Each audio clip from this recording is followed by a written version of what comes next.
Bienvenidos a la escuela de inversión.com.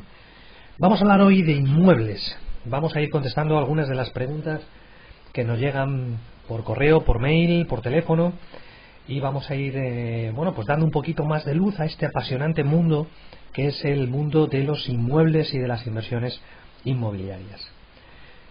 Bueno, por ejemplo, una de las preguntas es si es posible conseguir en estos tiempos una hipoteca para un piso destinado solo, por ejemplo, al alquiler como inversión, sin aportar garantías ni siquiera contrato de trabajo. Bueno, básicamente la verdad es que la banca, tanto ahora como antes, siempre piden garantías. En definitiva, en el curso de 12 horas, sistemas para invertir, cómo invertir en inmuebles en tiempos de crisis. Ahí hablamos largo y tendido en ese curso que podrán encontrar en la tienda virtual de la escuela de inversión.com y se lo podrán descargar. Ahí hablamos de cómo podemos analizar una buena inversión, un buen inmueble, y cómo a través de diferentes bancos podemos conseguir todo el dinero, o casi todo el dinero, o más, o incluso más de lo que cuesta el inmueble, como financiación. Efectivamente, repito, tanto antes como ahora, la realidad es que te van a pedir garantías, te van a pedir que avales, y si no tienes ningún inmueble y vives de alquiler y quieres hacerte un patrimonio inmobiliario, lo ideal es, como todo, como siempre, que hables con varios bancos, vayas, le preguntes y le digas qué requisitos son. Pero insisto, en general, tanto salvo que seas funcionario, y aún así, aunque no tengas ningún inmueble, si eres funcionario y tienes un contrato indefinido, en definitiva te van a dar un 80-85% de la tasación. Por eso es tan importante comprar muy barato y analizar con muchos números y con muchas cifras lo que es una buena inversión inmobiliaria. Pero insisto que lo mejor es hablar con diferentes bancos o incluso ir a entidades de reunificación de deuda, siempre con unos intereses entre el 4-4,5% aproximadamente, o el 5% como muy caro, para ver si así es viable el que nos den esa financiación. Pero insisto que van a pedir garantías, eso por supuesto. Si no tienes garantías, si no tienes contrato de trabajo estable y quieres ser inversor en inmuebles, insisto, vamos a intentar buscar otro tipo de inversiones para hacernos con un capital, siempre hablando de lo mismo, de inmuebles. Otra pregunta: ¿se pueden comprar varios inmuebles para el mismo fin y de la misma forma? Insisto, es mejor hablar con la banca en general. Mi opinión está limitada porque yo soy muy amigo de ir a la fuente donde está la información, y ahí te van a decir clarísimamente qué importe te van a dar, qué importe no te van a dar, van a ver tus ingresos, tus gastos, van a hacer un pequeño estudio, pero lo normal es que te pidan, repito, garantías. Sugerimos, insistimos, el realizar ese curso de inmuebles para que todas estas preguntas que nos llegan puedan ser contestadas gracias a ese curso de 12 horas muy interesante. Bien, vamos con alguna pregunta más, alguna duda.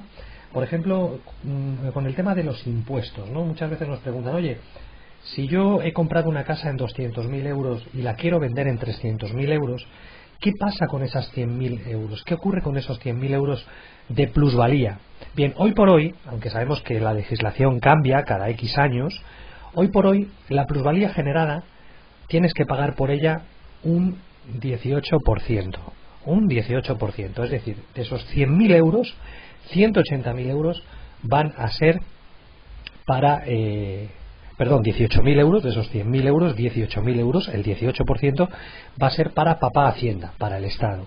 Salvo que tú ese dinero, esos 300.000 euros o la cantidad que te quede después de pagar la hipoteca y demás, lo reinviertas, puedas reinvertirlo antes. Me parece que han subido el plazo de 2 años a 3 años. Creo que son 2 o 3 años lo que te dan de tiempo para tú reinvertir esa cantidad en otra vivienda. Lógicamente, el tema de reformas, creo recordar que también, es decir, si tú haces una reforma de tu actual vivienda con ese dinero, creo que ese dinero, si se demuestra y se hace con una factura y de forma legal, ese dinero puede que no tribute a ese 18% y por tanto te puedas desgravar. Pero para este tipo de consultas sí sugerimos que vayas a un gestor o a un asesor específico que trate estos temas y te pueda asesorar mejor que nosotros. Pero sí es importante saber esto. Por lo tanto, sugerencia de la escuela de inversión.com. Lo ideal que es que si tú tienes una casa que te costó 200.000, da lo mismo el tiempo que haya transcurrido. Hace unos años no era lo mismo, a mayor tiempo menos impuestos, y a menor tiempo, es decir, si tú comprabas en un año y vendías al año siguiente, muy poquito tiempo, desde que habías comprado, desde que habías vendido, la cantidad a pagar era mucho mayor. Hoy en día no es así. Hoy en día da igual. Todos los inmuebles tributan de la misma manera. La plusvalía, la diferencia entre el precio de compra y el precio de venta, tributa un 18%. Solución, alternativa, sugerencia que te damos en la escuela de inversión.com. Que tú impongas un valor de escrituración y que tú digas, oye, mira, vamos a escriturar en 220.000 euros. Los otros 80.000 euros me los vas a entregar de diferentes maneras, o bien en dinero, por lo tanto no tendrías que ingresar ese dinero en el banco, o bien en facturas, es decir, yo te voy a hacer facturas como autónomo, o tengo un amigo que tiene una empresa y te va a hacer facturas a ti con su IVA correspondiente, y de esa manera tú pagarías solamente el 18% de esos 20.000 euros. Por lo tanto, interesante reflexión para que tú sepas que existen varios caminos, varias vías donde tú puedes pagar menos Hacienda siempre y cuando la escrituración la hagas de esa manera. El contrato de compraventa tendrá que ser igual, diciendo que tú compras, que tú vendes por 220.000 y que esos 80.000 euros se te van a abonar de esa forma que estamos comentando, a través de facturas, a través de servicios prestados como autónomo o en efectivo. Entonces es una manera, insisto, de ahorrarte pues miles y miles y miles de euros en concepto de pagos. ¿De acuerdo? De todas maneras, insistimos, escucha también la opinión de algún gestor o asesor financiero, asesor fiscal, para que te dé alguna alternativa más encaminado pues a pagar menos impuestos, que es de lo que se trata. Bien, vamos con otras preguntas que nos hacen sobre el tema de las habitaciones, es decir, un poco algunas preguntas cuando yo sugiero en los cursos de inmuebles o gente que nos dice, oye, yo tengo un piso, ¿qué hago para sacarle una mayor rentabilidad? Una de las ideas que nosotros lanzamos es que efectivamente, independientemente de que la vivienda tenga mercado, no tenga mercado, eso es lo de menos. Lo importante es probar las cosas, poner un anuncio, ver si el teléfono suena, poner varios anuncios en internet, poner algún cartel, lo que sea, cualquier medio de publicidad para que el mercado se pronuncie y entonces te diga si tu vivienda, la vivienda que tú quieres alquilar por habitaciones, ¿hay demanda o no hay demanda? Vamos a utilizar distintos precios, vamos a meternos en internet, vamos a coger la prensa local de la población que sea y vamos a ver si se alquilan habitaciones. Si no se alquilan habitaciones, bueno, pues sé tú el primero y vamos a ver qué ocurre. Explicamos también que el salón, si no es un salón de paso, también el salón sea como habitación doble para una pareja, donde bueno, pues podría oscilar el precio entre 300 y 400 euros para una pareja. Las habitaciones tienen que tener cerradura individual, sugerimos que tenga internet, una DSL, y efectivamente te puede ocurrir que alquiles 3, 4, 5 habitaciones y te quede una o te queden 2 sin alquilar. Pero eso es mejor noticia que el hecho de si alquilas solamente el piso a una familia. Imagínate que tardas 6 meses en alquilarlo. De la otra manera puedes estar alquilando varias habitaciones y te puede quedar una o 2 sin alquilar. Esto es parte del juego. ¿Cómo puedes minimizar esto? Pues como decíamos, con la simulación, es decir, con publicidad, poniendo publicidad, viendo a ver si el teléfono te suena, pero en definitiva volvemos a lo mismo. Si tú tienes 4 habitaciones, 3 habitaciones más un salón y las alquilas a una media de 400 euros, estás hablando de 1.600 euros. 400 por 4, de 4 habitaciones a 300 euros, 4 por 3, 1.200 euros.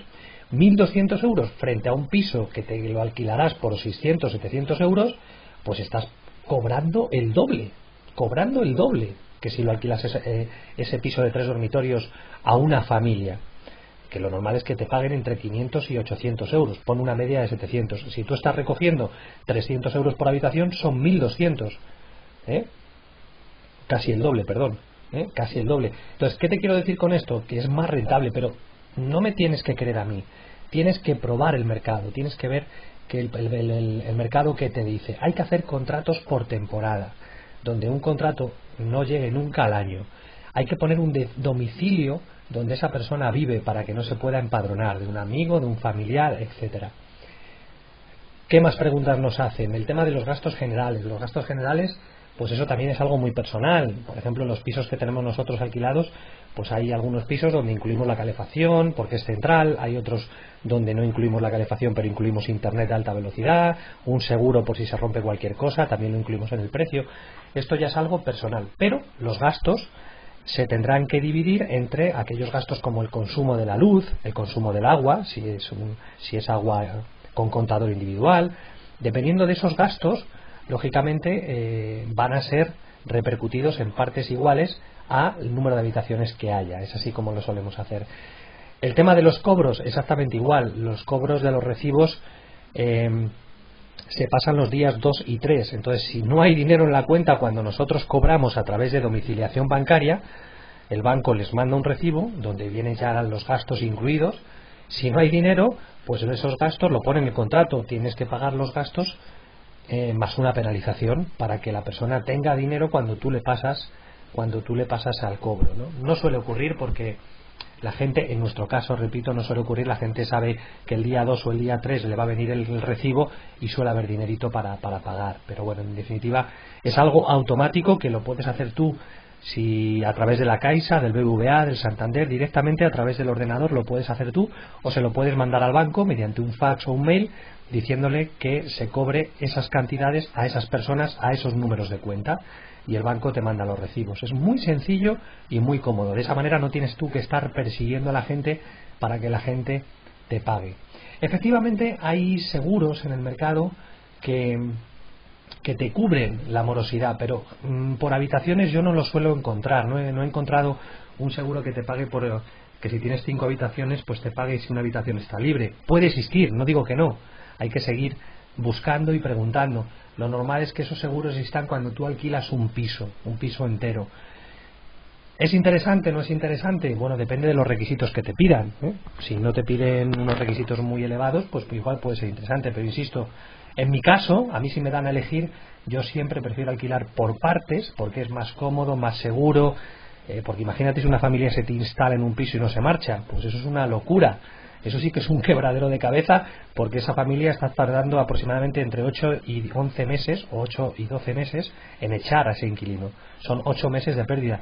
Sin embargo, si hay más gente viviendo en la vivienda, eso es más complicado.